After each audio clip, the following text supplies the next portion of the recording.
There's a feeling that stirs deep within, a pit in your stomach that whispers adventure is calling.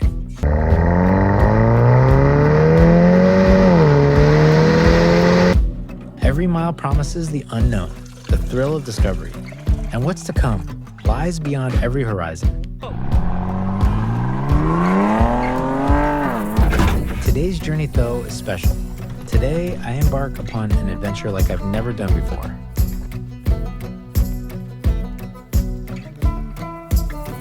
The distance is long, and the stakes are high, but in the journey lies the reward. What is this journey, you may ask? We are following America's longest off-road race route, Best in the Desert's famed Vegas to Reno. 500 grueling miles of dust, rocks, and glory through the Nevada desert in some of the most remote areas of the Wild West. We will be running this route in reverse, starting just outside of Dayton, Nevada at the original race route's finish line, before running the 519 miles of desert, mountains, washes, and dunes to the start of the race route located at the abandoned airstrip in Amargosa Valley.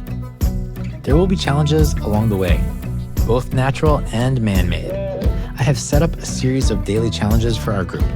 Whoever wins gets a prize, but for the loser, well, you will see.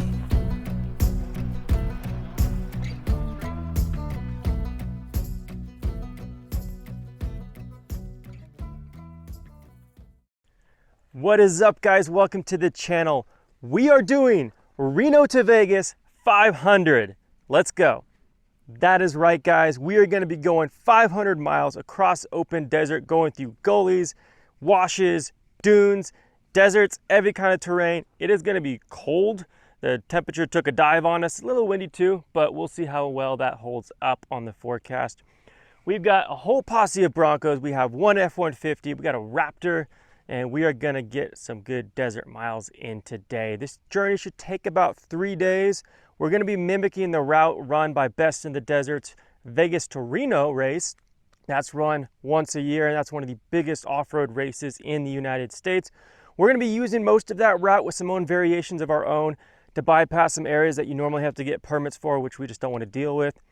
I'm going to have these files saved on my Onyx, so if you want them, reach out via my Instagram. It's the same name as my YouTube channel, at popo_patty, and I'll be happy to share those with you, as this trail is not a secret, and there should be some good times ahead.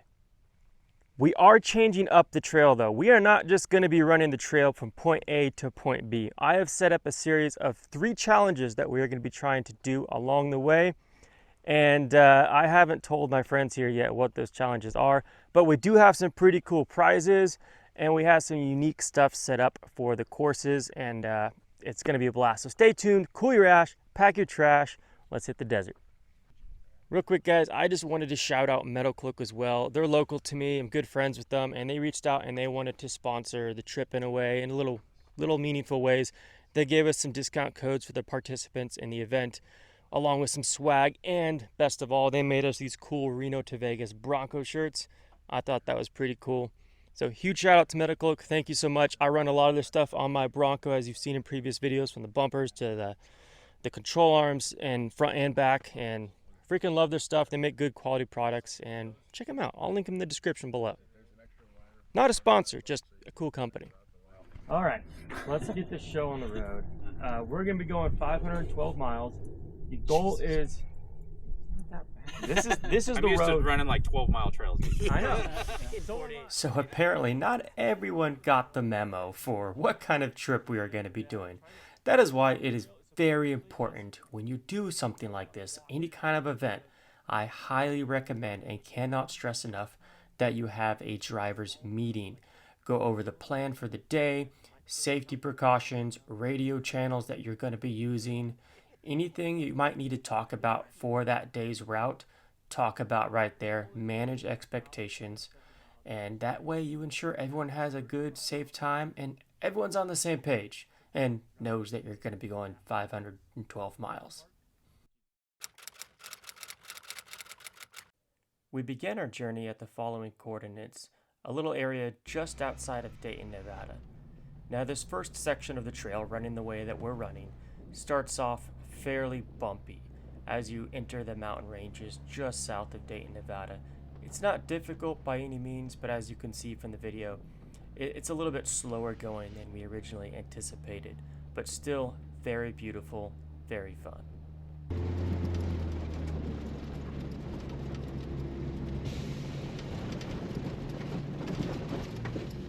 Getting some snow up here.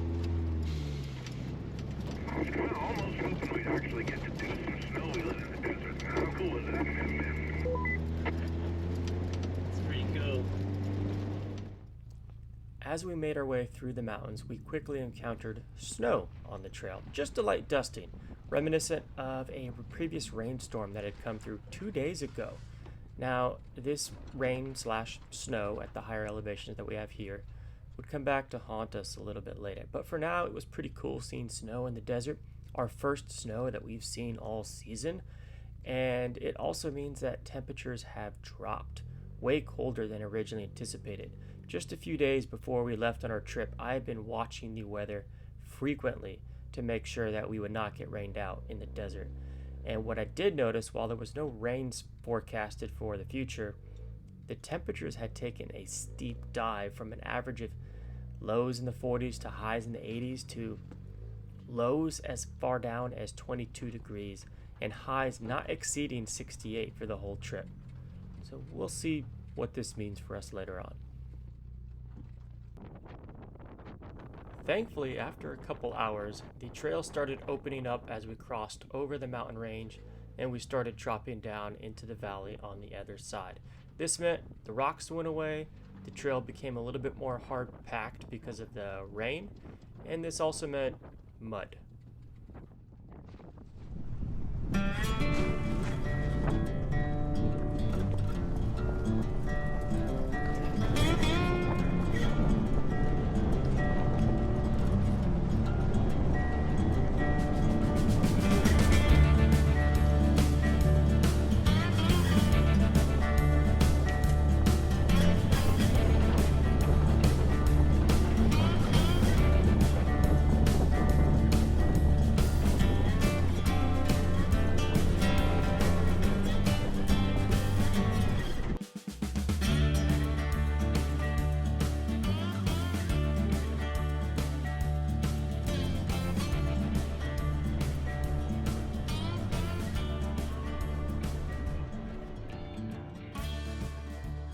Well, as we left Como Mines, we came across an interesting landmark that I had previously marked on the map out of curiosity that I called a very interesting playa on my recording for the track.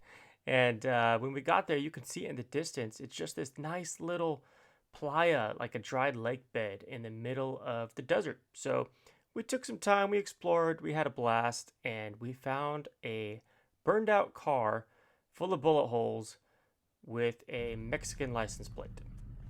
So yeah, I took that plate home.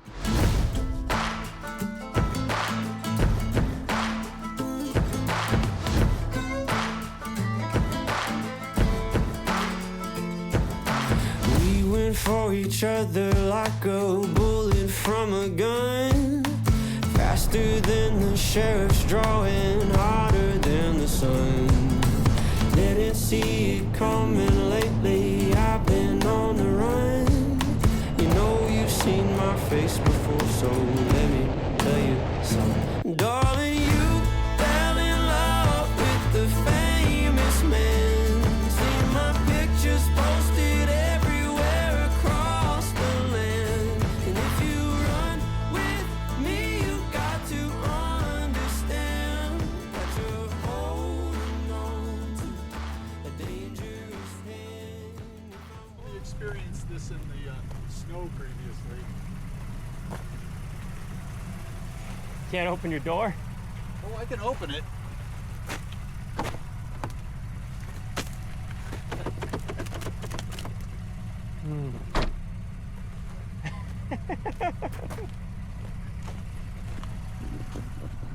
Not so much Got crap.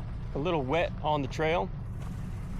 We have the road in front of us is all water. It's like a river. It sprinkled, like light sprinkle last night.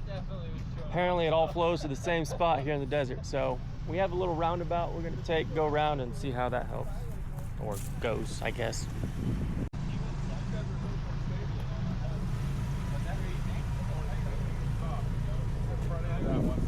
Push around. Maybe short wheelbase. That's the one thing the short wheelbase isn't better for. Yeah.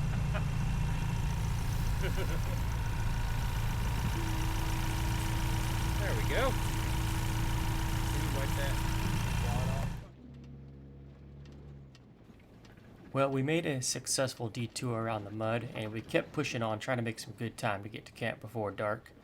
And as we pushed on at some pretty high speeds through these straight sections of desert, I started noticing a very loud clanking and clacking noise coming from my driver's side wheel well. Stopped a couple times, couldn't figure out what the heck it was, but it was bugging the heck out of me. And right about that time, we had to stop because something else happened too. And well, here you go.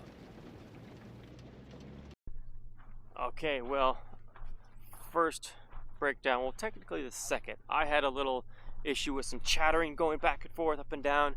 Wasn't sure what it was. Turns out it was my deviate fender flares. A couple of the bolts came out, the rivets, and the whole thing was vibrating, chattering, and hitting my floorboard. But now that I know what it is, it don't bug me. I'll deal with the noise. Second issue, the F-150 popped a tire just through the tread, so an easy fix. They're patching it now, but while they were patching it, the truck shut off on them, and then they turned it back on and it shut off again, and like, what the heck? And turns out the air intake had rattled off, so they're reattaching the air intake, fixing the tire, then we should be good to go. But we are sitting here waiting on this beautiful road right now, guys. We're about 100 miles in, almost to campsite. We got a late start, so we're running behind. The sun is starting to set behind the mountains. It's 4 o'clock, so technically we have 2 hours till sunset, and we got maybe 15-20 miles till our campsite. But our gas is another 30 miles past that, so we're gonna have to make the decision to get gas tonight or tomorrow. We'll see. So we got the F-150 back on the road, started making good time, went through some silt baths, had a fun, good time. And then, well, we got to our destination for the night, which is the town of Gabbs, where, well, we have a challenge to do. Go!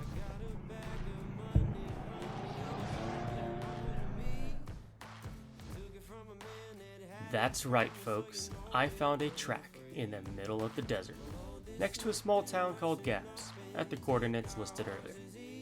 It's pretty freaking cool. So, of course, what do we do for our first challenge is a race. But to make it interesting for the teams, it's a relay race. The first Bronco starts, they go around the loop, and as they pull up to their teammate in the next Bronco, they have to get out, hand a duck to them, their teammate will then go around the loop, and that'll be their time. Fastest time wins. Pretty simple. Oh, and the loser has to put a punishment on the Bronco for tomorrow, but that's something to show later. Do you still want me? Would you head for the hills if they found me? Would you turn me in for the bounty? Or vultures are circling around me? Would you die by my side?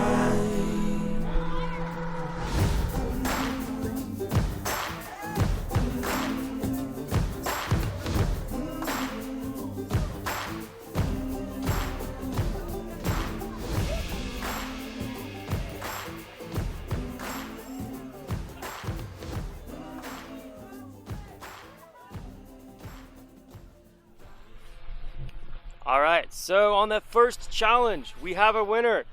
That is going to be Randy and David. So they'll be picking their prizes, and then me and Mike lost probably because of me. Yeah, we'll go with that. So there's a little punishment for tomorrow, but we'll show that tomorrow. In the meantime, the next two challenges, I'll give you a hint for tomorrow. Tomorrow's challenge is trust your spotter. Tomorrow's challenge is trust your spotter. It involves same teams, so remember your teammate. And One vehicle. I brought one vehicle, yes, and I brought cones and a blindfold. Interesting. All right. So I'll let that marinate. All right, now we're gonna go and find a campsite and gas. So F-150, I guess in the racing shenanigans, where it won, they knocked off their air intake again. And I'd show you, but they're way over there, and I don't feel like going back over there while they put it on. So they're gonna fix that again, and then we're gonna get right on the freeway, head up to Middlegate where gas is, and I've heard you can camp at the Middlegate station per website I just looked at, and they have a restaurant. So we'll check that out. Hopefully the wind's not too bad, but it'll be a fun time regardless. And if we can't camp there, we'll find a spot somewhere. Well, this is going to conclude part 1 of the Reno to Vegas 500. We ended up spending the night at Middlegate, as you'll see in the next video, and be sure to tune in to see what happened overnight.